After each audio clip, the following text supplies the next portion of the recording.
Hi friends, welcome to Cinema at its Best. Cinema at its Bestல இப்போ நம்ம பார்க்க போகிற திரைப்படம் என்னென்னா லைலாஸ் பிரதர்ஸ். இந்த திரைப்படம் வெளிநாடு 2022. இது வந்து பார்த்திங்கன்னா ஒரு ஈரான் நாட்டு திரைப்படம்ங்க.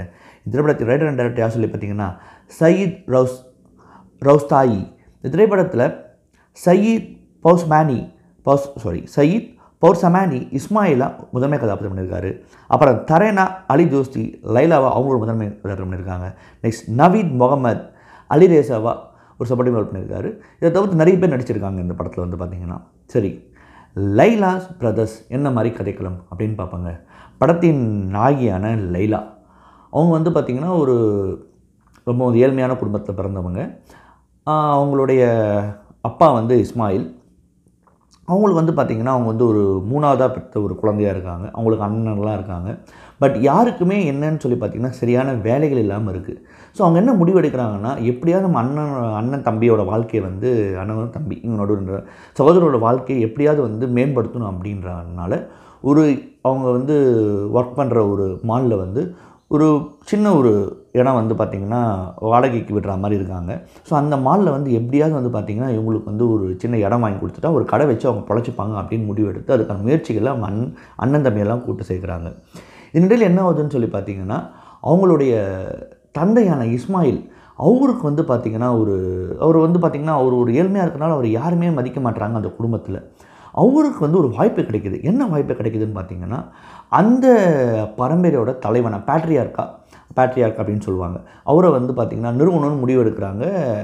கோலாம் குடும்பம், ஐ திங்க் ஸோ, எஸ், அந்த குடும்பத்தில் முடிவு எடுக்கிறாங்க.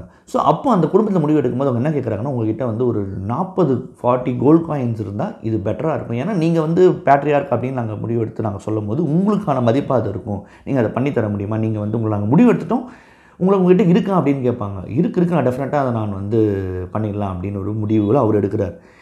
இப்போது அவர் ஒரு பரம்பரைக்கு தலைவனாக ஆனாரா, இல்லைனா இவங்க லைலா போராடின மாதிரி இவங்களோட அண்ணனும் தம்பிங்களுக்கும் வந்து ஒரு நல்ல வாழ்க்கை அமைச்சு கொடுத்தாங்களா, எது முக்கியமானது என்பதை பற்றி பேசுகிற படம் தான் இந்த லைலாஸ் பிரதர்ஸ்.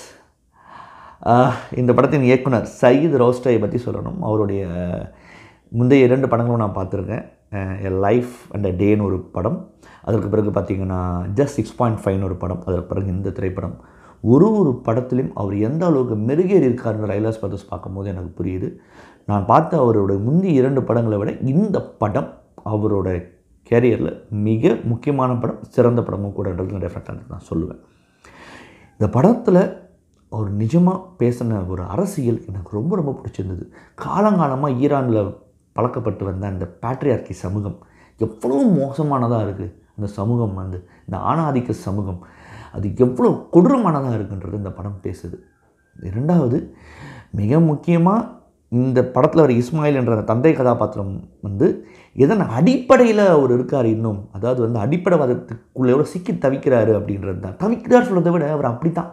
அதுக்கு காரணமானவங்க யாருன்றத அந்த ஒரு 1970களில் ஈரானில் உள்நாட்டு போர் வெடித்த அப்புறமா அங்கே வந்த ஒரு லீடர் தான் எல்லாத்துக்கும், அவர் பேரை நான் மறந்துட்டேன், அவர் தான் எல்லாத்துக்குமே காரணம்.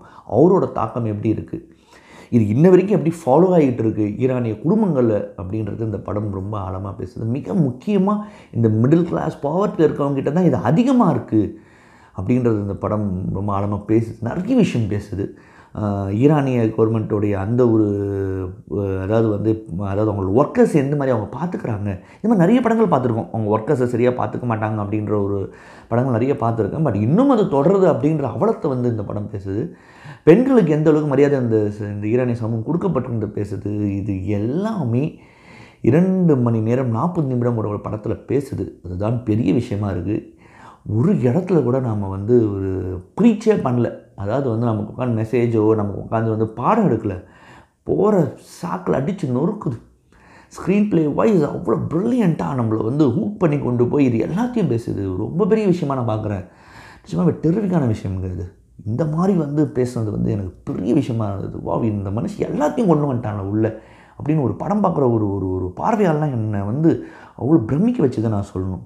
அந்த மாதிரியான ஒரு ஸ்க்ரீன் ப்ளே இந்த படம், tight screenplay, start to end tight screenplay. இந்த படம் ஸ்க்ரீன் ப்ளே ரொம்ப பிடிச்ச விஷயம். முதல் இந்த இயக்குனருடைய ஸ்க்ரீன் ப்ளேவை தாண்டி ஸ்க்ரீன் ப்ளேவாக வந்து hooked up full and full உங்களை வந்து 2 மணி நேரம் 40 நிமிடங்களும் ஹூப் பண்ணி கொண்டு போயிடும். அதில் வந்து எனக்கு டவுட்டே கிடையாது. ஃபேபுலஸ். டைரக்டராக இந்த படத்தில் நிறைய கதாபாத்திரங்கள் இருந்தாலும் மிக முக்கியமாக 3 கதாபாத்திரங்கள் நான் சொன்னது போல் இஸ்மாயில், லைலா, அலிரேசா. இஸ்மாயில் அந்த குடும்பத் தலைவன், லைலா அதில் வந்து எல்லாருமே ஆண்கள், அவன் மட்டும் ஒரு பெண், மூணாவது பொண்ணாக பிறந்துடுறான். அலிரேசா அதாவது வந்து 4வது, அடுத்து லைலாக்கு அப்புறம் பிறந்த ஒரு பையன். இந்த 3 கதாபாத்திரம் மையப்படுத்தி அந்த படமே ஆரம்பிக்கும்.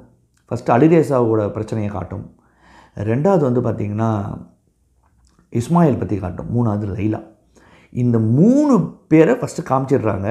இந்த 3 பேரை வச்சு தான் இது எல்லாத்தையும் பேசப்படுது இந்த படம். நான் சொன்ன அனைத்து விஷயங்களும் இந்த 3 கேரக்டர்ஸை வச்சு பேசப்படுது. It was terrific. டைலாக்ஸ்லாம் சில இடங்களில் பயங்கரமாக இருக்குது. அப்படியே மூஞ்சி அடித்து நொறுக்கிற மாதிரி இருக்குது. கிளைமேக்ஸில் வந்து லைலா கிளைமேக்ஸ் நெருங்கிறதுக்கு முன்னாடி தன் தந்தையை பார்த்து பேசுகிற இடம்லாம் பியூட்டிஃபுல் டைலாக்ஸ், பியூட்டிஃபுல். இந்த படத்தோட பெர்ஃபார்மன்ஸ் வைஸ் சொல்லணும்னா எல்லாருமே டாப் கிளாஸ் பெர்ஃபார்மன்ஸுங்க. ஏன் கேட்டிங்கன்னா அவர் படத்தில் யாராவது ஒர்க் பண்ணாங்களோ அவங்களே தான் அந்த படத்தில் கூட்டு வந்திருக்காரு. எல்லாருமே அவங்க படத்தில் ஒர்க் பண்ணவங்க தான். அவரோட முந்தைய படங்கள் நீங்கள் பார்த்துருந்தீங்கன்னா தெரிஞ்சிருக்குங்க. எல்லாருமே இந்த படத்தில் இருக்காங்க. மிக முக்கியமாக நியூ அடிஷன் யார் பார்த்தீங்கன்னா, படத்தின் முதன்மை கதாபாத்திரம் சயீத் பௌர்சாமினியும் லைலாவை பண்ண டெரன் அலுதுஷியும் தான். ஏன்னா அவருமே தெரிந்த நடிகர், ரொம்ப பழைய நடிகர் சயீத் பௌர்சாமினி. அண்ட் டெரன் அலுதுஷி பற்றி சொல்ல அவசியம் இல்லை.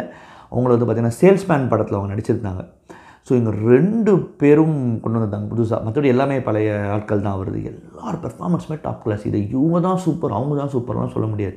எல்லாமே top class, perfect, terrific performances எல்லாருமே. உண்மையாகவே அப்படி ஒரு பெர்ஃபார்மன்ஸஸ் எல்லாமே கொடுத்துருந்தாங்க. நீங்கள் அந்த படம் பார்க்கும்போது உண்மையாகவே அந்த அந்த அவங்களோட வாழ்க்கைக்குள்ளே நீங்கள் ஒன்றிடுவீங்க. அந்த குடும்பத்தில் ஒருத்தராக மாறிடுவீங்க. அந்த மாதிரியான பெர்ஃபார்மன்ஸை வந்து இவங்கெல்லாம் கொண்டு வந்தாங்க. Plus terrific. இதில் யாருமே நான் குறிப்பிட்டு சொல்ல அவசியம் இல்லை. பட் ஸ்டில் முதன்மை கதாபாத்திரம் இஸ்மாயிலோட பெர்ஃபார்மன்ஸை குறிப்பிட்டு சொல்ல வேண்டியிருக்கு இந்த இடத்துல. ஏன் அப்படின்னு சொல்லி பார்த்தீங்கன்னா, அவன் எந்த மாதிரியான ஒரு கொடூரமான ஒரு தந்தை, எந்த மாதிரியான ஒரு ஆள் அப்படின்றத வந்து இந்த படம் ஃபுல்லாக வந்து நீங்கள் பார்த்தீங்கன்னா ரொம்ப பாவப்பட்ட மாதிரி தெரியும். ஆனால் அவர் தான் கொடூரமானவர், அவர் தான் வில்லனே. அதை வந்து அந்த கதாபாத்திரம் ரொம்ப அழகாக பண்ணியிருந்தார். எண்டு கிளைமேக்ஸில் ஒரு விஷயம் ஆகும்போது அவர் மீது பரிதாபப்படுறதா இல்லை கோவப்படுறதா அப்படின்ற ஒரு விஷயத்தோடு அந்த படம் முடியும். அதுதான் வந்து டைரக்டரோட பலமாக பார்க்குறேன். அந்த கேரக்டர் ரொம்ப அழகாக நடிச்சிருந்தார். எனக்கு லைலாவை பண்ண டெரன் அலுதுஷி பெர்ஃபார்மன்ஸும் டாப் கிளாஸ், ரொம்ப சூப்பராக பண்ணியிருந்தாங்க. அதே மாதிரி அலிரேசாவை பண்ண நவீத் முகமது பெர்ஃபார்மன்ஸும் நல்லா இருந்தது. எல்லாரோட பெர்ஃபார்மன்ஸும் டாப் கிளாஸுங்க, குறிப்பிட்டலாம் சொல்ல முடியாது. எனக்கு அப்படி ஒரு படம் ரொம்ப ரொம்ப ரொம்ப பியூட்டிஃபுல்லான ஒரு படம் எனக்கு தெரிஞ்சு. இந்த படம் வந்து பார்த்திங்கன்னா கேன்ஸ் ஃபிலிம் ஃபெஸ்டிவல், அது வந்து 2022ஆம் ஆண்டு நடந்த கேன்ஸ் ஃபிலிம் ஃபெஸ்டிவலில் பாம்டியோரில் ஃபிப்ரவரி ப்ரைஸ் வின் பண்ணியிருக்குங்க. அதை தவிர்த்து இந்த படம் பாம்டியோர் அவார்டுக்கும் பெஸ்ட் ஃபிலிம் கேட்டகரியில் நாமினியாக இருக்குங்க. ஓவராலாக இந்த படம் வந்து பார்த்திங்கன்னா 3 வின்ஸ் அண்ட் 3 நாமினேஷனாக இருக்குங்க. டெஃபினட்டாக நீங்கள் லைலாஸ் பிரதர்ஸ் படம் பாருங்கள். ஒரு சிறந்த படத்தை பார்த்த திருப்தி உங்களுக்கு கண்டிப்பாக இருக்கும், சந்தேகங்கள் இல்லைங்க. மறுபடியும் தரமான உலக சினிமாவோடையோ, ரீஜனல் சினிமாவோடையோ இல்லை ஷார்ட் ஃபிலிமோடையோ சந்திக்கிறேன். நன்றி, வணக்கம்.